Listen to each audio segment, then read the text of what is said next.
ఆడవారైనా మగవారైనా మనుషులకు బాధ్యత ఉంటుంది. అందుకోసం సంసారం అనేది మొదటి మెట్టు. తండ్రిగా గాని తల్లిగా గాని ఆదర్శవంతంగా నడుచుకోలేని వారు ఒక మంచి ఉపాధ్యాయునిగాను మంచి గురువుగాను అవటం అటుంచి ఒక ఆదర్శమైన అభ్యాసిగా మాత్రం ఎలా అవగలరు?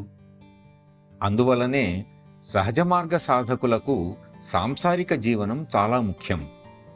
సమాజంలో నుండి పలాయనం చిత్తగించిన వారికి, ఒకరినొకరు వదిలేసిన భార్యాభర్తలకు, ఆధ్యాత్మికంలోకి మనశ్శాంతి కోసమే వచ్చేవారికి, కన్నబిడ్డలపై మమకారం చంపుకొని వాళ్లను విడనాడిన వారికి, జీవిత గమనంలో మధ్యలో నిరాశకు గురై చతికిలపడిన వారికి ఇందులో తావులేదు.